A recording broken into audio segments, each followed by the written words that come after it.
welcome Okay. to our success stories. Today we have a special guest. We have Mr. Carl Chung, the president and CEO of CJI Financial Group That's Incorporated. Mhm. Mr. Carl has been a member of the chamber for years, in one of the best financial minds, I would think, in the United States. As an international entrepreneur and connections in many countries, he can give us a great insight into how we should prepare for a thing like this virus, right? Absolutely. So welcome, Mr. Carr. Well, thanks for inviting me, Al and Maria. It's been great knowing you guys all these years, and I hope I can shed some light on what directions we're heading in and the do's and don'ts, in my opinion. And thanks, Al, for letting. But it is true, though. I do know quite a number of people overseas, so thanks again for inviting me. Thank you so much for joining the interview today. And like what we were discussing before the interview about the current situation and how people were not thinking too much about saving or the future, because, we live day by day and we don't really think about major disasters can happen in our lives. But unfortunately, we are living a situation like that today. We believe that it's very important to educate our community, our business community, and that's why we are doing this series of interviews with experts like you that can advise us and give us some kind of guidance on what we should be doing now.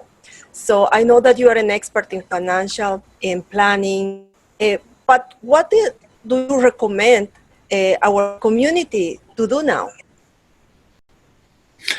I think one of the things that we felt we had fallen down on was the fact that we don't hold a percentage of our income. In other words, instead of retaining 10% of our gross, if there's 4,400 should be put somewhere. But those are old principles coming back from the days of the early days, thousands of years ago. We have somehow veered away from that and allowed greed to take us down a different path. My recommendation is, if something sounds too good to be true, it probably is. It is probably not true. It probably is not true. For some reason, I come across it in my practice, and to be honest, in fact, we have 9 of us. And to be truthful, you can hear questions asked about where should we put money and what is the safest place. I don't know. There are some places where you place the cash now that is solid.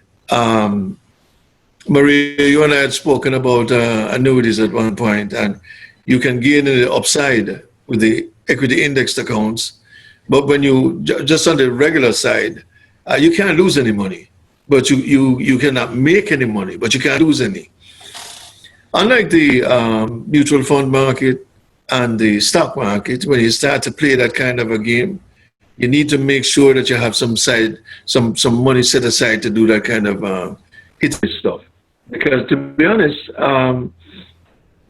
to tell you the honest to God truth, it is sad when you see people get older. They get to my age and you don't have anything to show for it. You have nothing to show. And it's all well and good to, because we're a population where we are spenders. Our money goes into the here and now, purchase of new cars and so on. My only challenge with that is when I in analysis, the value of a car, it keeps everybody happy and working. But it slips at the moment you drive off the lot. There goes $10,000 of your money, and that's not, I don't think there's a situation people really want to be in. And then we come down to the area of mortgages also.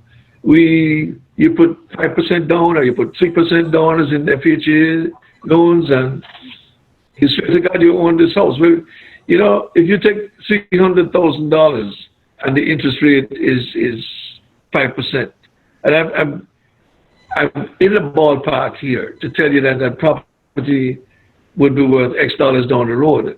But if you don't pay it, all that money that you have is all gone.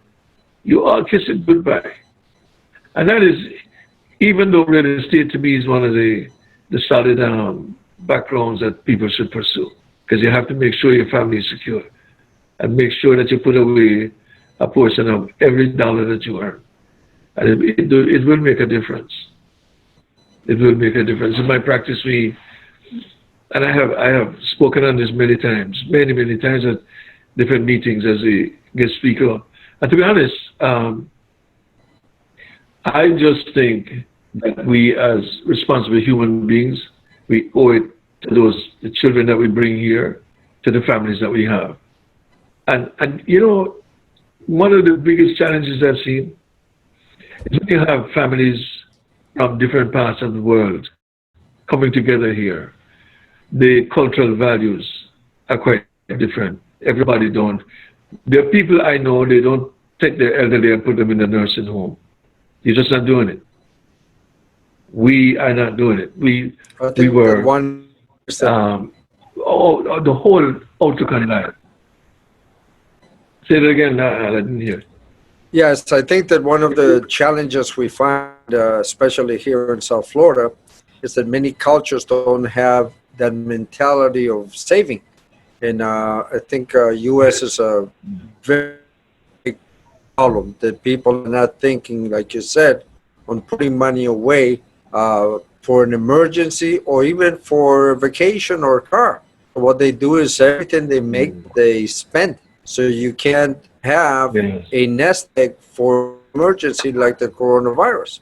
So like you said, in the old days, people said, let's save 3 to 6 months of living expenses. But now you might have to do more. You might have to do 6 months to a year. 3 months isn't going to get you through a crisis. But you know, that's a great point you raised there, because people are 43.7 million people are out of a job. I watched that thing rise in the last 2 months from 21 million to 40 some odd million. We cannot continue this trajectory. We contracted the whole system 5%, and to be honest, again, it is frightening, because down the road, if you're not putting away, how are you going to eat? You can't depend on the government to give you X, Y, and Z. But again, we're looking at the cultural differences, the divide, because a lot of cultures, they never needed that kind of stuff. You come in a culture where you're in the hinterlands of some country, which is I don't know for you folks, but I can tell you for me. I looked at my wife this morning and I told her, I think it's time for me to go to Jamaica and sit down beside a river or something, because I don't hear all it leaves you empty.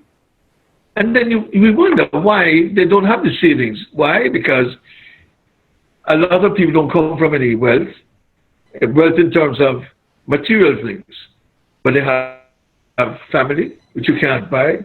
They have land, which is, for some reason, there's always something, there's a little house somewhere. And having all these things is the... Let me say, somebody asked me once to describe my father. And this was my expression to them. I said, my dad, he looked like Mr. Miyagi, by the way. He was about 5 feet tall, from Karate Kid. And I said, he is what I would term the simplicity of complexity. How can you have them both? But that was him. That was him. When he got older, just like when we begin to age, the need for expenses is a little different. And to go back to the support that you have to exist well here is not the same as it is in other countries, in other developing countries, or underdeveloped countries, even worse. We therefore have it, the onus is to make sure that we put aside even a small portion. And let me talk to you now about the different types of programs because we basically deal in the field of with life insurance, one, and annuities, two, and they come in different forms and different types. And some people have what is called final expense policies. But what is a final expense policy? And I'm saying this, Maria, because I know how to write stuff in graduate school, and I'm letting it known that I did attend there, so I can speak, having lectured classes and stuff. And a final expense is a name given to a whole life policy. The underwriting departments would change the requirements, but it is nothing more than the same old whole life policy that came into being decades ago. So now we move forward to universal life. What is that? This is when the mortality charges is great for young people, for older people, unless you have a ton of money, because the mortality, you're going to die, and every year the prices, the cost of insurance is going to go up. And I don't think people want to be faced with that. We have, and I've been a stickler on this one, where when you get to 59, 60, 62 and a half is when you really can pull your Social Security and all this kind of stuff. When you get to that age, you ought to have the planning done that you're not missing a step. In other words, if you drop down dead tomorrow, you know how they're going to bury you, you know how everything is going to happen. Not that it really matters to you because you won't be here, but just the same. I counseled a young Spanish young lady who I'd known for years. And I asked her, she had some brain thing going on 8 years ago. And then she said to me, she said, oh, but I don't need, I'm 61, 62 rather. I said, but you ought to be taking your Social Security. And she said, well, I never thought of that. I said, well, if it comes back and it ravishes you, you will never be able to get your Social Security because you'll be dead and gone. So I just think that if you work for a number of years and you have to take the qualified ones, so you have to begin withdrawing them at disqualified and non-qualified. And you need to start putting them out at 70 and a half if it's qualified. That in and of itself can be a challenge. It can be a challenge for some people. And every case that I sit with the persons, and you take the age of the children, if they're younger, and see, everybody don't wear a size 10 and a half shoes like me. So some people wear a size 8, some people wear a size 12. So when you have the wrong shoe on, it will never fit you. You'll try and get it on, you'll walk outside and it'll burn your foot. So you have to get rid of it. And I'm of the opinion that when you're doing a job, don't, and I tell our producers that if you don't feel comfortable about doing something for yourself, don't do it for others. Let that be your guiding light, because morally, there is a moral thing that we all have. If you wouldn't do it for you, don't do it for somebody else. Because that spiritual world outside there, this universe, is telling you that what you're doing is not right. So I find, Carl, that a lot of people are trying to sell products but not really taking care of the client's needs in insurance, for example, annuities, even in mutual funds. Unless they understand the mutual fund and they know the risk and all that, how are they going to know where to put the money? So they need experts that really are focused on taking care of the client's needs, not just selling a product. Mm-hmm. That's a great question, and that was one of the challenges we have. That is one of those of us that are the professionals, those of us who went to school and made sure that, like me being a life member of the American College in Bryn Mawr, Pennsylvania, in finance. So I have found that we have a certain hankering for immediate gratification. And all you hear is that you come in and you're going to be all this money, but at whose expense? And how do you live with yourself doing that? Where is your professionalism? And he just passed away recently. He came to me and he said, he had worked with me for a little while. And he came to me and said, I spoke with a friend of ours, and he said, in the discussion, he said, you said that a lot of you guys are hustlers. You are not professionals. I said, there's a difference between the professional and the hustler. You have to put yourself in a person's shoe, and you have to make sure that what you're doing is the right thing to do. And just do it because it's the right thing to do. Forget if it's money, the money will follow you. It will come. But when you start doing that because, I could tell you stories, man. And I heard this was recently. And this person did that to that person. I said, so why are you still in the field? Why? Because they tell you that you will make 10 and 12%. And I said, well, find that product and bring it and show me. Because if you won't get that right now, I would need some of it. And I've been around for 40 plus years. I've never seen it. I had never seen it. And it's one thing yet. I insist, don't ever lie to anybody. Don't ever, whatever you do, if you wouldn't, again, my principle, if you wouldn't do it for yourself, don't do it for them. Don't. Because and you can tell, when you're speaking with somebody, you can tell just based on the way they're coming across. And I just really just keep staring right in the eyes. And all of a sudden, it's like a revelation that I've seen it. And all you have to do is keep it simple, the stuff that you're doing, and honest. And don't do it because this is going to make you X dollars. And you know what? Because a great job done for somebody. I don't ask me if I go and call people. No, it's the other way around. It's the other way around. So if you've been in the field, no, it's not because I've been in the field. When you are a professional, you become a professional.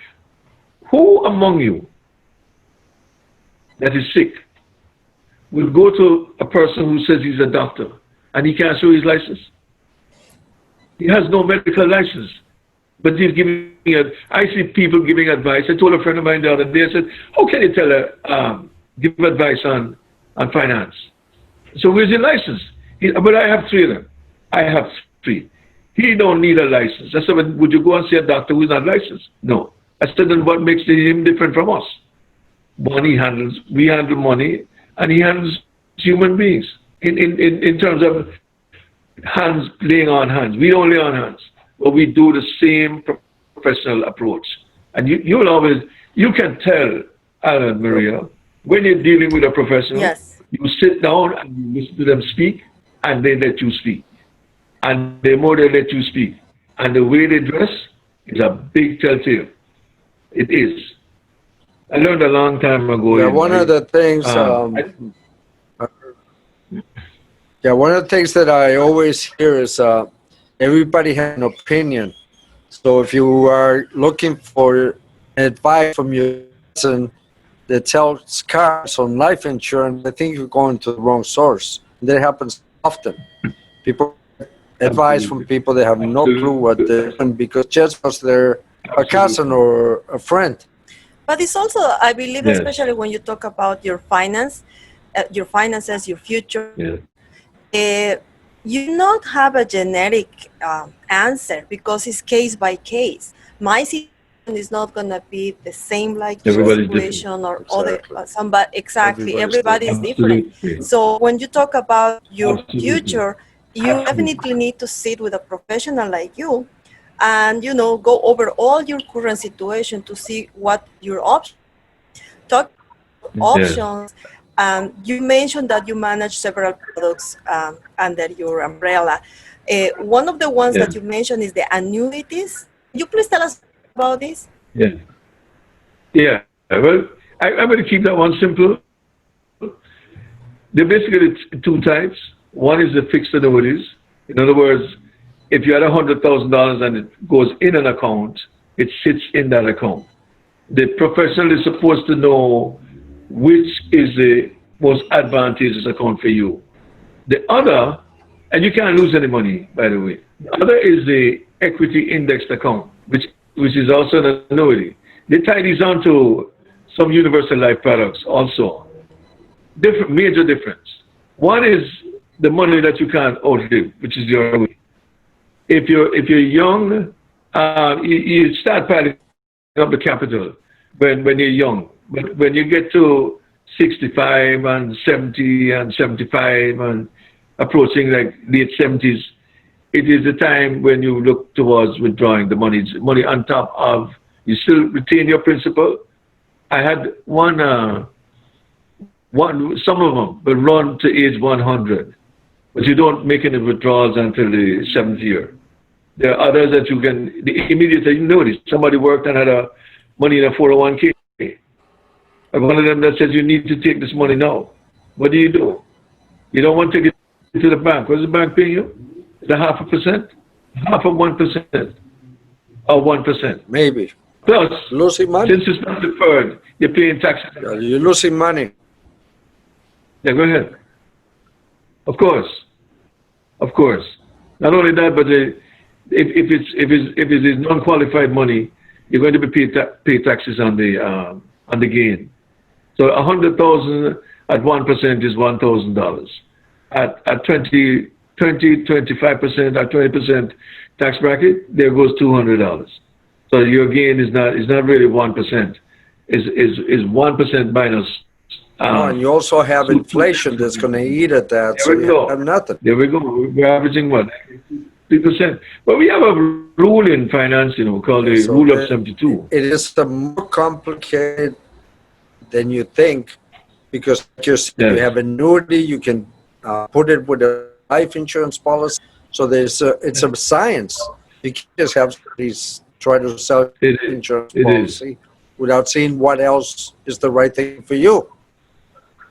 Very, very interesting. Yeah. I wouldn't want to have life insurance. It's so complicated. If 40 years is not like yesterday, but I'm just saying once it became a career for me. It really did become a career. My first love was politics, to be honest.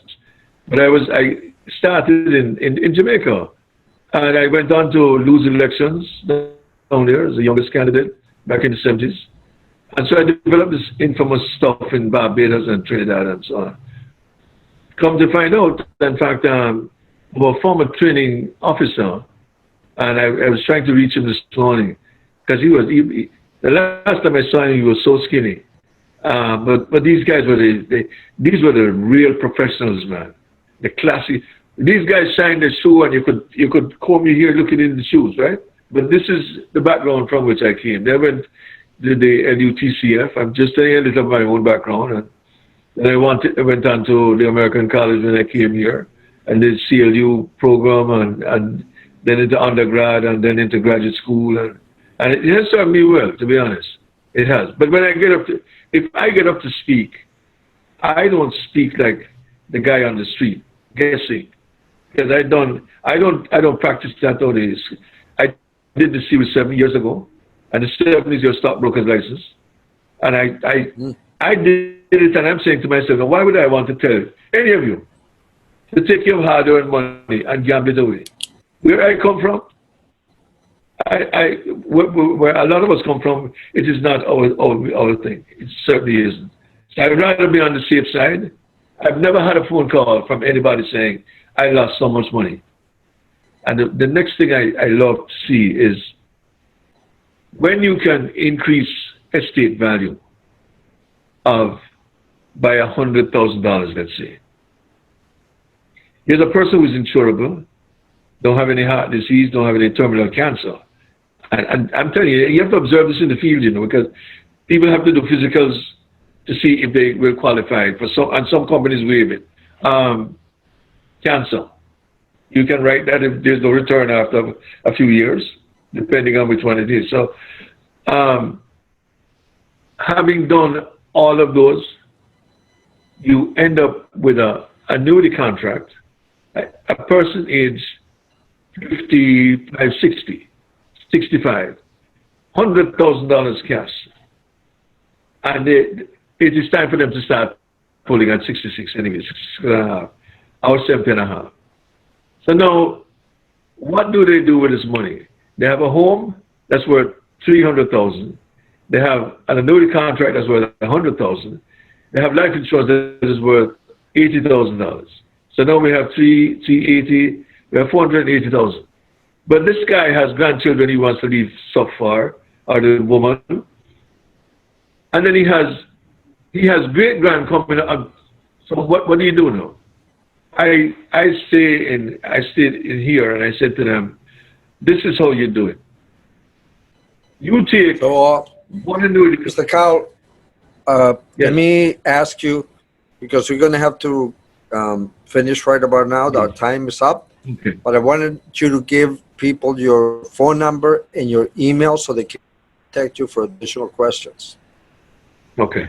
My phone number is 954-494-1300, and my email is Carl with a K, middle initial R, last name is my name is 4,500 years old, so you won't forget it, Chung at gmail.com.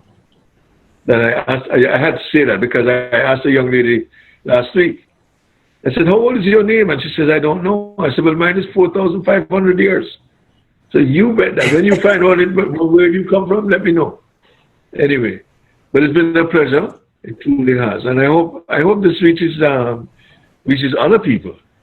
I sincerely Yes, do. yes, I And think it's since very important information. I'm glad I was able to pass this on. Thank you. Well, we appreciate your time, Mr. Carl. We appreciate all the insight, and I know you're there to help people. So Oh, yeah. we're going to let people know where to find you. They're going to call us if they have questions also. Absolutely. Okay. Thank you so much for joining today, and we'll see you next time. Thank you. Bye-bye. Thank you so much. Bye-bye Thank you. now. Bye-bye.